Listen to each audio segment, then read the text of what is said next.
Personne ne laisse une maison, une terre et une famille sans aucune idée de ce qui l'attend à la fin d'un voyage. Personne, sans qu'il ait une et une seule alternative. Et moi, je ne l'avais pas. C'est beau le nom de ma terre, mon pays, un nom qui brille entre les dents et dans les pensées. Côte d'Ivoire te fait penser à une terre lumineuse, à un lieu qui accueille, te fait penser à chez toi.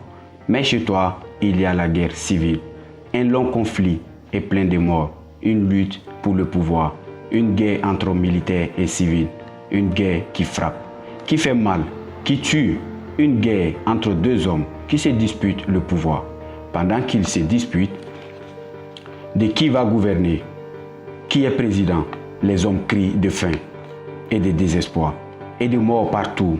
Le sang coule sur ma terre, dans mon pays, la Côte d'Ivoire. Le blanc devient rouge, le blanc se teint en rouge, le sang est rouge. Ça dure 8 ans, cette guerre, entre les frères et les enfants de mon pays. C'est fini, cette guerre, et semble pouvoir respirer. Qui encore est en vie? Qui n'est pas mort? Quelque chose est encore possible. Moi, je travaille. Je travaille dans le domaine du cellulaire. Je répare les cellulaires en panne. Un travail noble qui nourrit.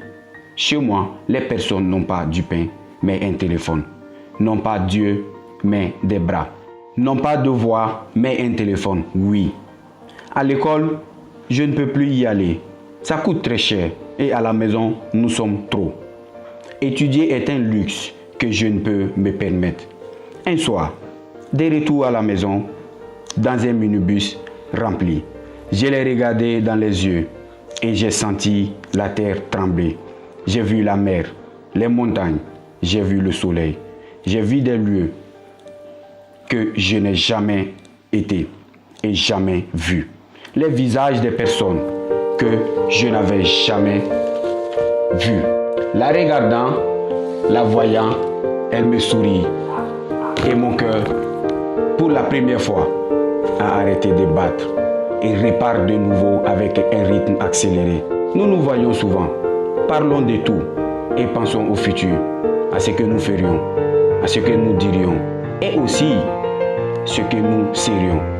J'avais 23 ans et j'étais tombé amoureux. Un soir en balade dehors, une voiture m'approche et me tire à l'intérieur, me couvre les yeux. Je ne vois rien. J'entends des voix, environ 4 ou 5 hommes. Ils m'envoient loin, hors de la ville. Et à un moment donné, ils me jettent à terre et commencent à me battre, à me frapper, me bastonner, disant qu'ils arrêteraient quand ils verront du sang couler. Les os se cassent. Je tremble, je crie. Pourquoi? Qu'est-ce que j'ai fait? Qui êtes-vous? Fondu en larmes et le sang qui coule, je les observe. Ce sont des militaires. Ils me disent, la fille que tu vois, avec qui tu sors, ne t'appartient pas. Elle appartient à notre chef. Tu ne dois pas l'approcher, ni la sentir. Si tu l'approches encore, tu es un homme mort. Me crie dessus, en me répétant, et après, il me ramène en ville, ou du moins ramène ce qui reste de moi. Les jours passent. À l'hôpital, je ne peux pas aller. À la police non plus. Elle m'appelle, je lui raconte tout. Nous ne pouvons plus nous voir. Je lui dis, laisse passer du temps. Ne me cherche pas maintenant. Prenons un peu de distance. S'il me voit avec toi, je suis mort. Elle me convainc à aller à la police, à dénoncer les faits. Et l'officier qui me reçoit me regarde et me dit, jeune, ce n'est pas une guerre qui te convient de commencer. Ce sont des militaires et personne ne te croira. Ma mère m'implore de partir, d'aller chez ma tante dans une autre ville. Et chez ma tante, je reste un mois. Quand un jour, je reçois un message me disant que ma mère a été agressée. Donc, d'autres menaces, d'autres violences. Dis à ton fils qu'elle est ma propriété. Au travail, je ne peux pas aller. Ils me suivent partout. Je n'ai plus d'argent. J'ai peur. J'ai faim. Je suis fatigué. et je ne sais quoi faire. Je ne sais à qui demander de l'aide. Un soir, je l'appelle et je lui dis je m'en vais. Je pars. Je m'éloigne un peu.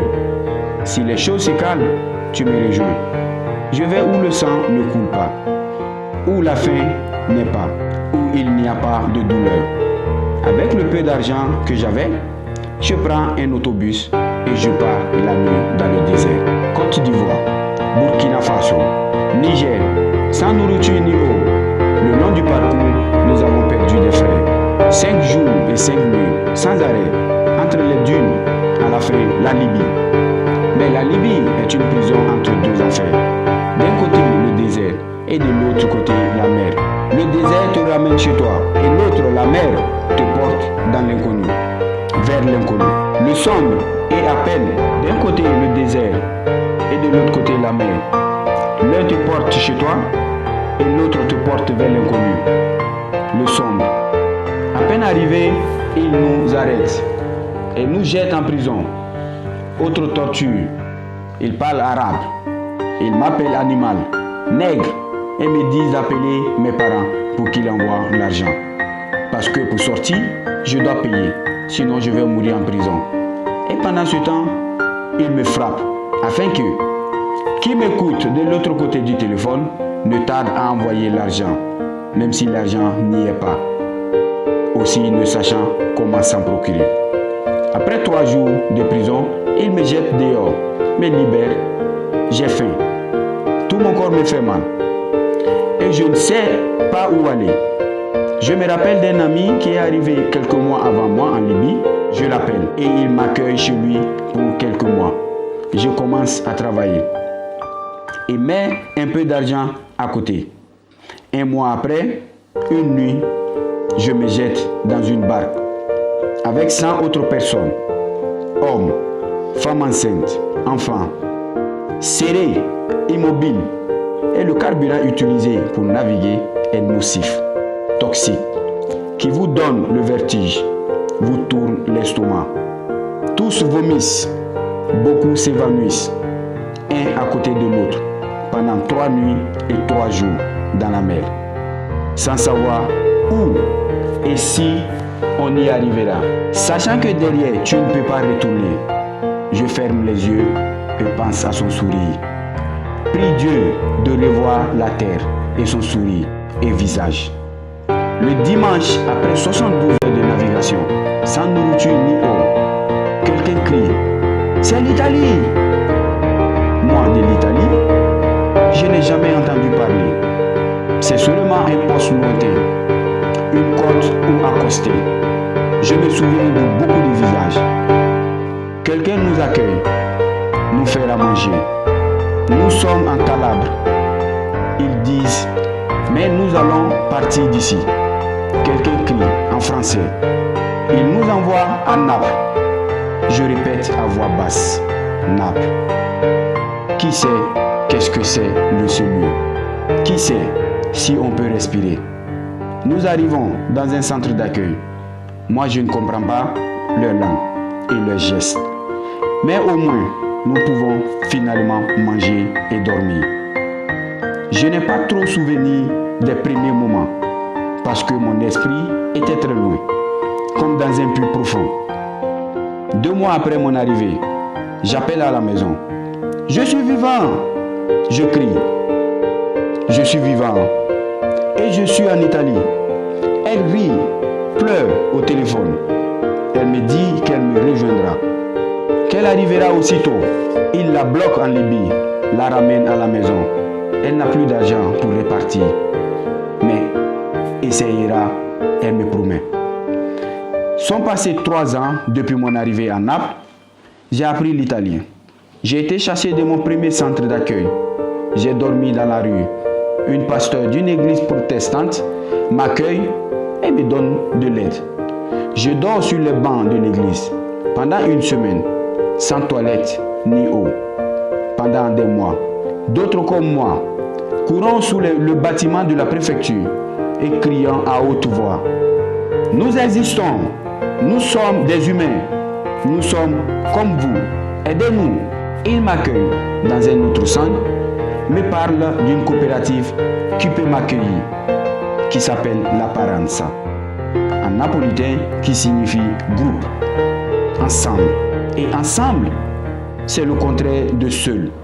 Ensemble, c'est la belle parole. Il y a une femme qui me fait un entretien. Elle s'appelle Suzy. Elle a de beaux yeux, qui rit et un gros ventre avec un bébé. Elle me dit que je peux faire le guide touristique en français. Je peux faire partie de l'équipe. Je souris. Je ne parle pas beaucoup. Je n'arrive pas à le faire quand je m'émotionne. La télévision montre les images des frères dans la mer, d'autres frères en fuite.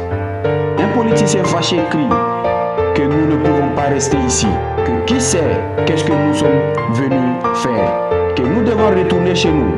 Nous sommes venus pour vivre. Je voudrais lui répondre. Parce que chez nous, ça meurt. Je m'appelle Amara. Ma race est la plus belle de toutes, la race humaine.